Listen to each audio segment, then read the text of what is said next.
I'm Teisha Bader with Shalom TV's news update for Thursday, April the 18th, 2013. Israeli Prime Minister Benjamin Netanyahu said that Iran had not yet crossed the red line he had famously drawn last September at the UN, but that they had crept up to it. The Prime Minister told the BBC in an interview this afternoon that Iran had gone up from 110 kilos of 20% enriched uranium to 170, and said that Iran needs only 80 kilos more of the 20% enriched uranium before it can produce a nuclear bomb. Netanyahu also reiterated Israel's right to defend itself in the face of a nuclear threat and added that the U.S. has never questioned that right. He told the BBC Israel's right to defend its existence is not subject to a traffic light. We do not need anyone to give us the right to prevent a new Holocaust. It is a right that we exercise if we need to. Netanyahu's statements follow statements from Iranian Army Commander General Ayatollah Salehi, who earlier today said that the, quote, Zionist regime, meaning Israel, is incapable of attacking Iran and is too small to threaten it. Israel's Internal Security Minister Yitzhak Aharonovich said today that Israel was looking into why Egypt didn't stop the launch of 2 rockets fired yesterday on Eilat, after Israel had warned Egypt that rocket launches from the Egyptian-controlled Sinai Peninsula was possible. Aharonovich said, "We regularly pass notice onto the Egyptians, as we did in this case. We have not seen any prevention. In this case, they did not thwart the attack, and we're all learning the lesson," he said. Why there wasn't an interception on our side, and on the Egyptian side, why they didn't stop the rocket fire, even though we warned about it.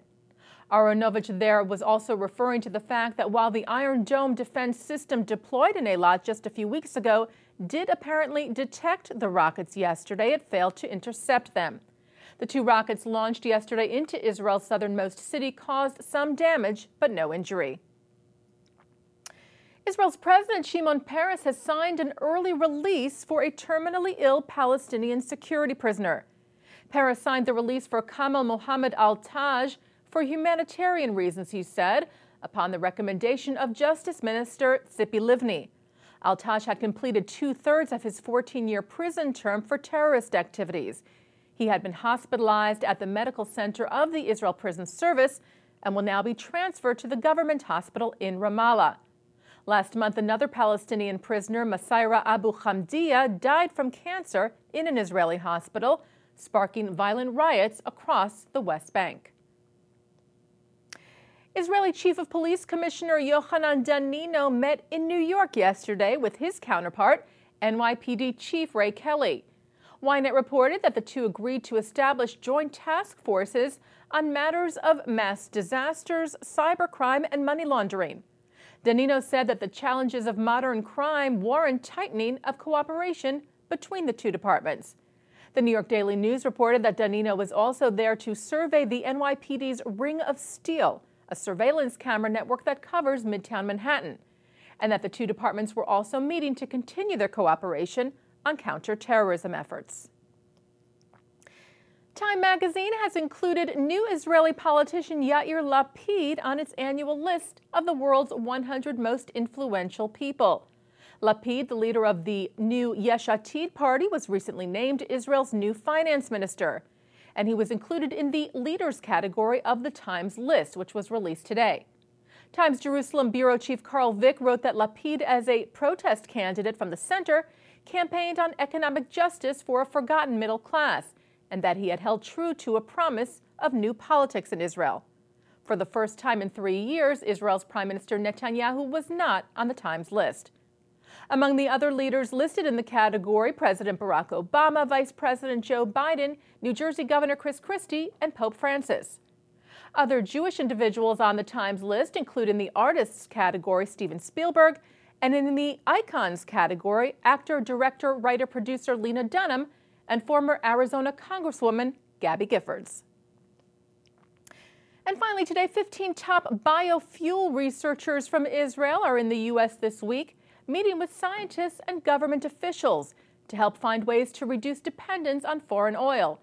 The scientists are winners of the U.S.-Israel Bioenergy Challenge, which fosters a scientific exchange between Israeli and U.S. experts to build cooperation, research, and development on alternative fuels that can replace those derived from imported oil.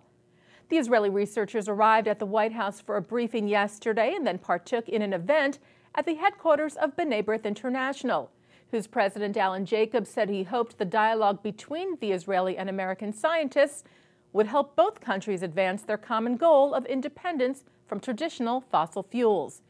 B'nai B'rith Executive Vice President Daniel Mariashan echoed the sentiment and said for too long, the U.S. and its allies have relied on fuel from countries whose interests are adverse to our own. This oil dependence threatens our national security, and we welcome increased cooperation between the U.S. and Israel in tackling this issue. The scientists will be meeting with senior officials from the Departments of Energy, Agriculture, and from NASA, among others, as well as with private and academic researchers. The U.S.-Israel Bioenergy Challenge is sponsored by the nonprofits the Israel Energy Partnership and the U.S.-Israel Science and Technology Foundation. And that's Shalom TV's news update for Thursday, April the 18th, 2013. I'm Teisha Bader.